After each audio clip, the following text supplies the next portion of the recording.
नमस्कार श्रोते हो, तुम्ही ऐकत आहात स्पर्श तुझ्या प्रीतीचा भाग 35. सकाळी प्रल्हाद आणि शारदा आपल्या परतीच्या प्रवासाला निघाले होते. शारदाची आणखी काही दिवस थांबण्याची इच्छा होती, कारण प्रल्हादचा सहवास तिला आवडला होता. पण यावेळी त्याचं मन शेतीकडे लागलं होतं, त्यामुळे ती शांत बसली. कारमध्ये बसल्यानंतर शारदाने आपला मोबाईल हातात घेतला आणि डोक्याला हात लावला, कारण ती मोबाईल चार्ज करायला विसरली होती. तुमचा मोबाईल द्या ना, इथे आल्यापासून आपण आईंना कॉल केलाच नाही, त्या काळजी करत असतील, शारदा म्हणाली.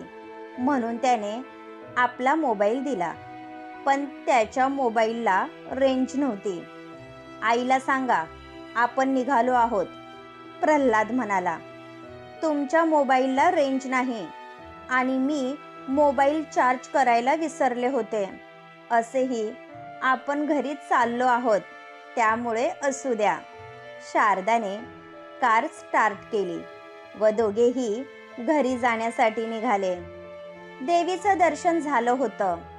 तिने प्रल्हादला वचन दिल्याप्रमाणे ती त्याच्यासोबत नवीन सुरुवात करणार होती. त्यानंतर ती कधीच त्याला स्वतःपासून दूर करणार नव्हती.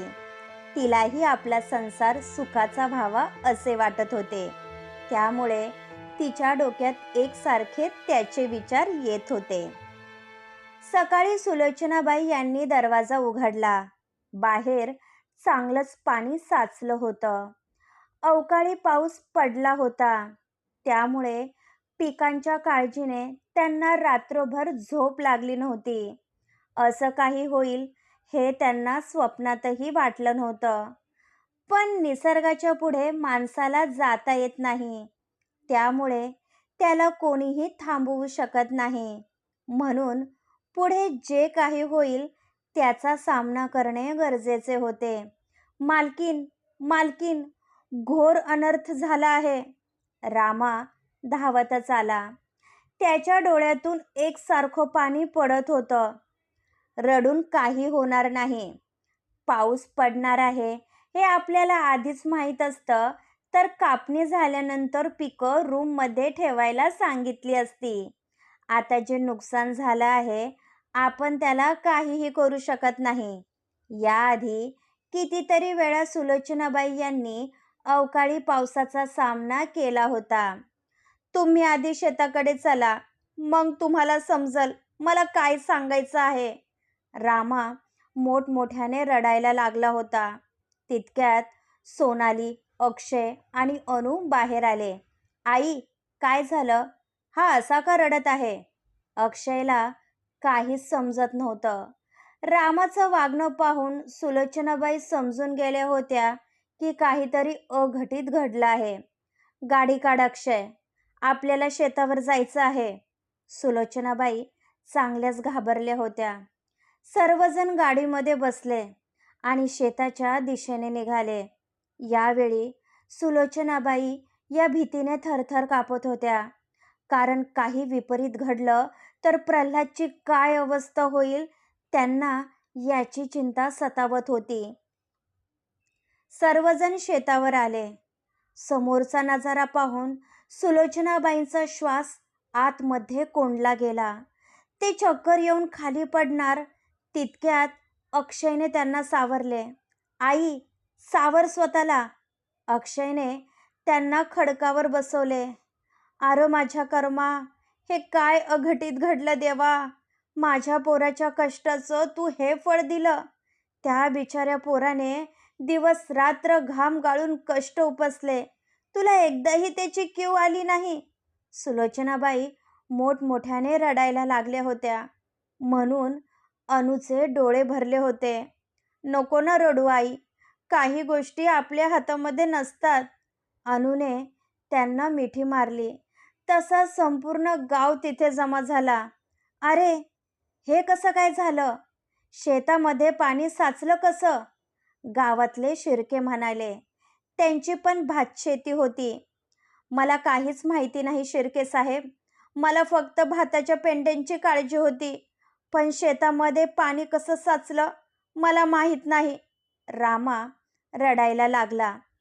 रात्री जोरदार पाऊस पडला होता, पण कोणाच्याही शेतामध्ये पाणी साचलं नाही.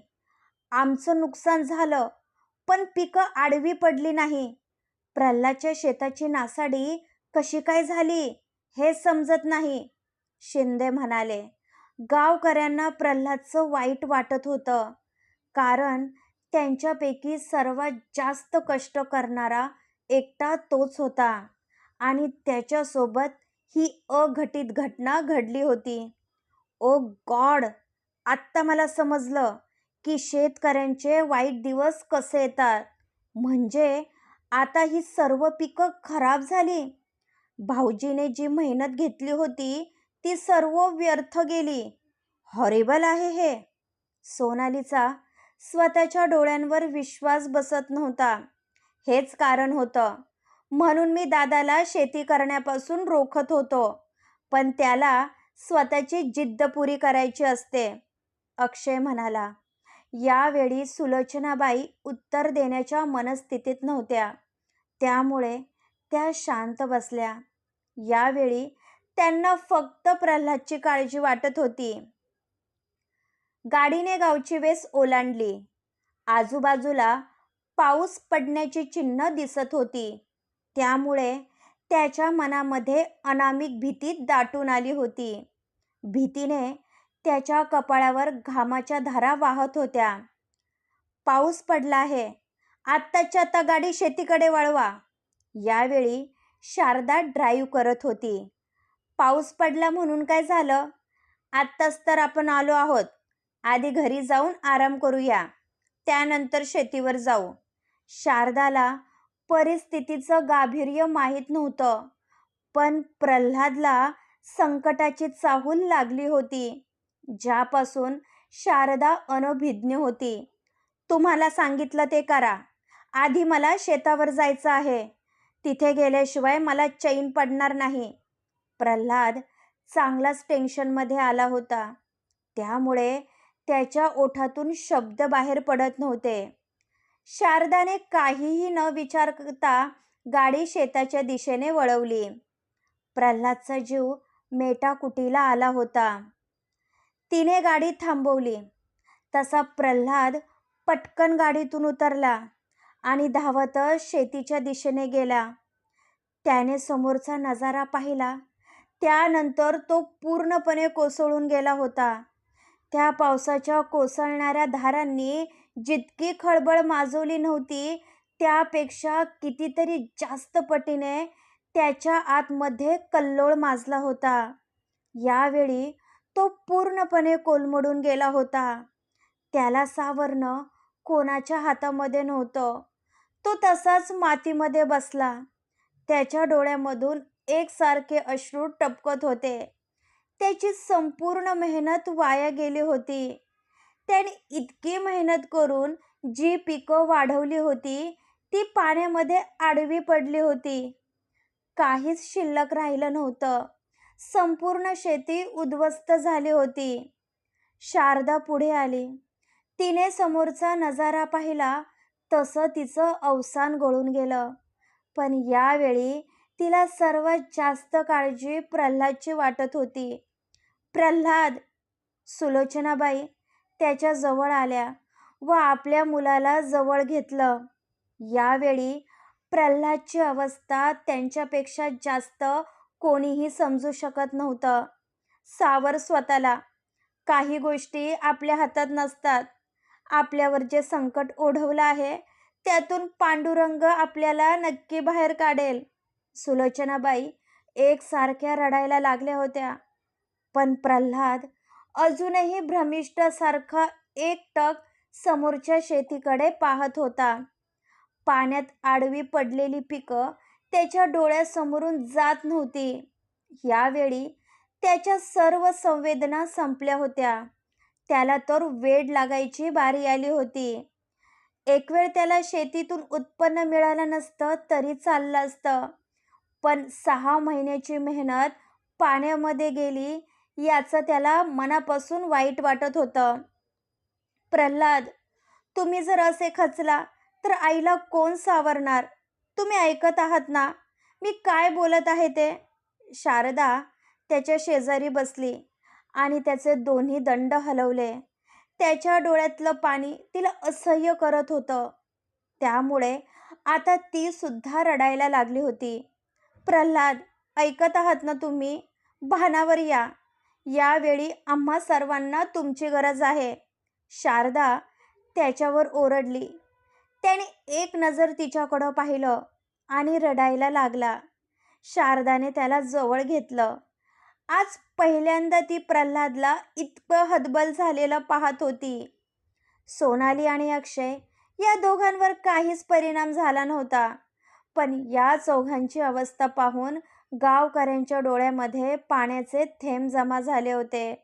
कारण प्रल्हादने लहानपणापासून जे कष्ट उपसले होते त्याला साक्षीदार अख्खा गाव होता आणि नेमकी त्याच्यावर अशी वाईट वेळ आली होती. यास सर्वांना दुःख वाटत होतं. प्रल्हाद प्रत्येकाच्या मदतीला धावून येत होता. कोणाच्याही दुःखात त्याला साथ देत होता. इतकंच नाही तर तो देवाचं भरपूर करत होता. पण शेवटी त्याच्या नशिबामध्ये हे भोग आले होते, ज्याला कोणीही काहीही करू शकत नव्हतं.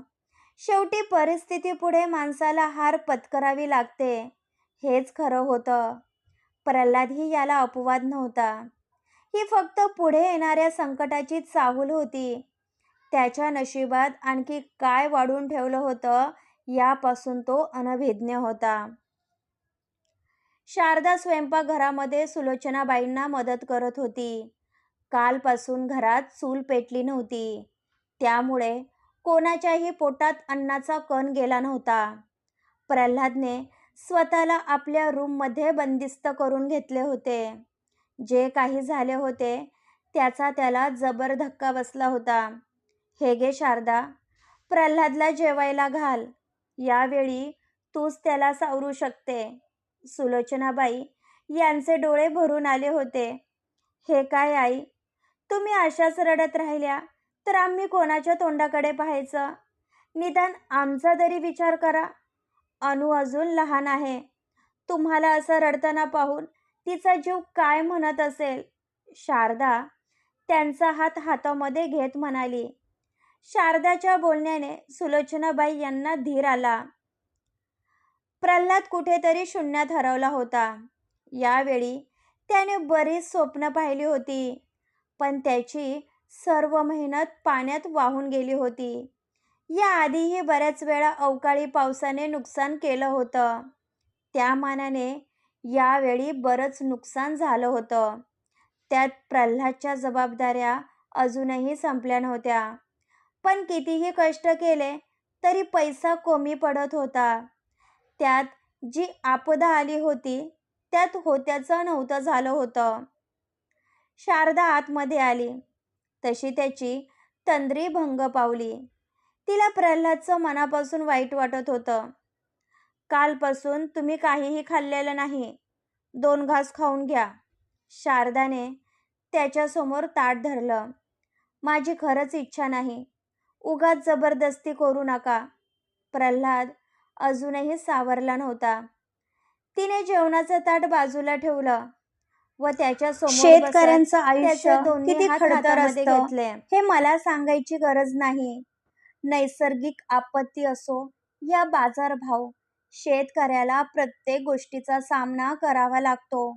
मान्य आहे, यावेळी आपले जास्त नुकसान झाले आहे. पण शेवटी निसर्गाच्या पुढे देवालाही हार मानावी लागते. त्यात आपण साधी माणसं आहोत म्हणून खचून जायचं नाही आणि पुन्हा जोमाने उभं राहायचं. तुम्ही आणखी कष्ट करा. जो कष्ट करतो देव सुद्धा त्यालाच मदत करतो. तुम्ही या घरचे कर्ता पुरुष आहात. जर तुम्हीच असे खचून गेला तर आम्ही कोणाच्या तोंडाकडे पाहायचं? शारदाला त्याची अवस्था पाहवत नव्हती. तसा त्याने मोठा श्वास घेतला. याआधी बऱ्याच वेळा अवकाळी पावसामुळे नुकसान झालं होतं. त्यावेळी मी अशीच स्वतःची समजूत काढली होती. पण माझ्यावर आणखी बऱ्याच जबाबदाऱ्या आहेत ज्या मला पूर्ण करायच्या आहे. माझ्या चुलत्याने जेव्हा आम्हाला घराबाहेर काढलं होतं तेव्हा आमच्याजवळ राहायला झोपडं सुद्धा नव्हतं. मी हे घर कसं उभं केलं आहे हे माझं मलाच माहीत. अजूनही घराचे हप्ते फिटले नाही. त्यामध्ये अक्षयच्या शिक्षणाला बराच खर्च झाला होता. अक्षयला नोकरी लागल्यावर तो हातभार लावेल ही माझी वेडी आशा होती. पण त्याच्या पैशाच्या गरजा अजूनही संपत नाही. त्यात अनूचं शिक्षण आणि लग्न करायचं आहे. अनूच्या लग्नासाठी मी बरीच स्वप्न पाहिली आहे, कारण आजपर्यंत तिने कधीच माझ्याकडे हट्ट केला नाही. नेहमी मन मारत राहिली. त्यामुळे मला तिची प्रत्येक हौस पूर्ण करायची आहे. प्रल्हाद सांगत होता. अनु फक्त तुमची नाही तर माझी सुद्धा जबाबदारी आहे. त्यामुळे आता जे काही करायचं ते दोघांनी मिळून करायचं. सर्व काही ठीक होईल. माझ्यावर विश्वास ठेवा. शारदाने एक घास उचलला व त्याच्यासमोर धरला. यावेळी तिचं मन दुखवणं त्याच्या जीवावर आलं होतं, म्हणून त्याने तिच्या हातून घास खाल्ला. शारदा त्याला भरवत होती. प्रल्हाद एकटक तिला पाहत होता. यावेळी त्याला शारदाचा अभिमान वाटत होता, कारण संकटाच्या वेळी तिने घरातील प्रत्येकाला जो आधार दिला होता तो खरंच कौतुकास्पद होता. नाहीतर एखादी दुसरी मुलगी असती तर अशा वेळी सासरच्या लोकांना दूषणे दिली असती. दरवाजावर टकटक झाली तशी दोघांची तंद्री भंग पावली. आत येऊ वहिनी? अनु बाहेर उभी होती. ये ना. शारदा सावरून बसली तशी ती आत आली. दादा, तुला भेटायला गावकरी आले आहेत. देहूगावचे तुकाराम काका पण आले आहेत, म्हणून आईने तुम्हाला बोलवलं आहे. अनु पण कोमेजून गेली होती, जे पाहून प्रल्हादला वाईट वाटत होतं. तो बेडवरून उठला व अनुच्या डोक्यावरून हात फिरवला. अजिबात काळजी करायची नाही. तू फक्त अभ्यासावर लक्ष द्यायचं. सर्व काही ठीक होईल. प्रल्हाद म्हणाला तशी ती शीन हसली. अनुचे आपल्या भावावर जीवापाड प्रेम होतं, जे तिच्या वागण्यातून स्पष्ट जाणवत होतं. क्रमश